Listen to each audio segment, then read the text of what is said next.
বেগুন ভাজি আমরা কিন্তু সবাই পছন্দ করি। আর যদি সেই বেগুন ভাজিটা একটু অন্য রকমের হয় তাহলে কিন্তু মন্দ হয় না। Hello everyone, welcome back to my channel Tahira's cooking house. আমি আজকে আপনাদের সাথে শেয়ার করব ডিম দিয়ে বেগুন ভাজির রেসিপি।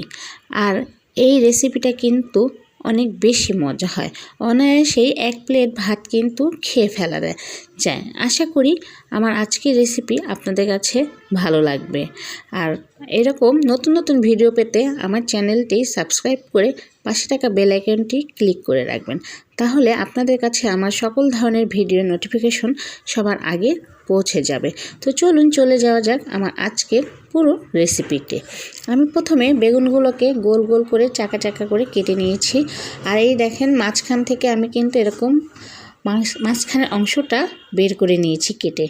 এবার এর ভিতরে আমি সামান্য পরিমাণ লবণ দিব, তারপর দিব মরিচের গুঁড়া, এরপর দিব হলুদের গুঁড়া, তারপর দিব ধনিয়ার গুঁড়া।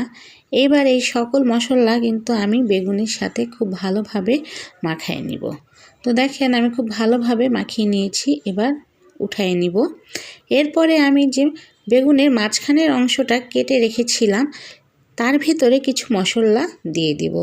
আবারও আমি লবণ, হলুদ, মরিচ এবং ধনিয়ার গুঁড়া একে একে দিয়ে দিব, দিয়ে ভালোভাবে মাখিয়ে নিব।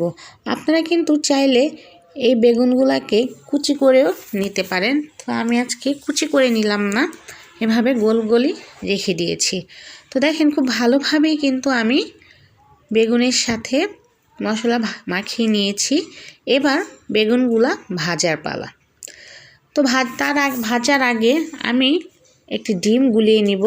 তো ডিমের জন্য আমি নিয়েছি কিছুটা পেঁয়াজ কুচি, আমি কিন্তু মিহি করে নিয়েছি, পেঁয়াজগুলাকে মিহি কুচি করে নিয়েছি। এরপর দিলাম টমেটো কুচি, তারপরে দিলাম কাঁচামরিচ কুচি, এরপরে দিলাম ধনিয়া পাতা কুচি। এবার আমি এর ভিতরে কিছু মশলা দিব। তো প্রথমে আমি মরিচের গুঁড়া দিয়ে দিলাম সামান্য পরিমাণ, তারপরে দিয়ে দিলাম হলুদের গুঁড়া, তারপরে দিয়ে দিলাম লবণ, লবণটা যে যার স্বাদ মতো দিবেন। এবার আমি এখানে একটি ডিম দিয়ে দিব। এবার আমি সব কিছু খুব ভালোভাবে মাখিয়ে নিব, ডিমটা সাথে সব কিছু মিশিয়ে নিব। তো এই যে হয়ে গিয়েছে, দেখতেই পাচ্ছেন আমার ডিম মিশানো। এবার আমি সব কিছু ভেজে নিব। তো ভাজার জন্য আমি একটি ফ্রাই প্যান বসিয়ে নিয়েছি, আর ফ্রাই প্যানে পরিমাণ মতো তেল দিয়েছি। তেল দেওয়ার পরে এবার আমি বেগুনগুলা দিয়ে দিলাম। দেখতে পাচ্ছেন আমি একটা একটা করে বেগুন দিয়ে দিব। তো এবার বেগুন দেয়া হয়ে গিয়েছে, এবার আমি ডিমের যে মিশ্রণটা রেখেছিলাম ওটা দিয়ে দিব। তো এটা কিন্তু আমি খুব বেশিও দিব না, খুব কমও দিব না, পরিমাণ মতো দিব।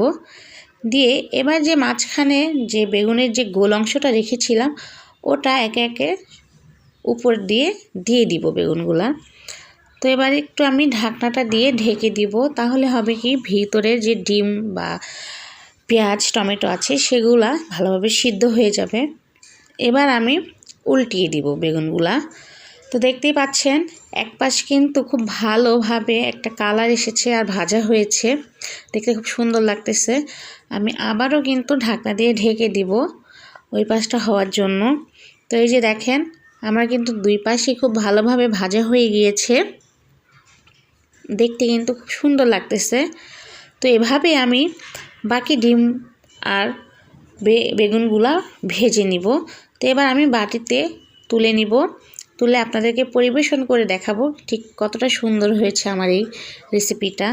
আর আমার এই রেসিপিটা কিন্তু বাসায় সবাই অনেক বেশি পছন্দ করেছিল, আশা করি আপনাদের কাছেও পছন্দ হবে।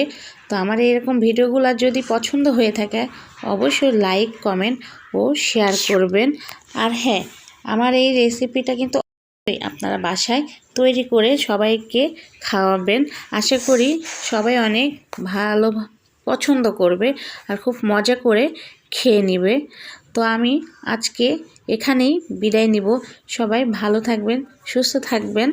আর হ্যাঁ, বাসায় আপনারা এই রেসিপিটা করে কমেন্ট করে জানাবেন আপনাদের রেসিপিটা কেমন হয়েছে। তো আল্লাহ হাফেজ।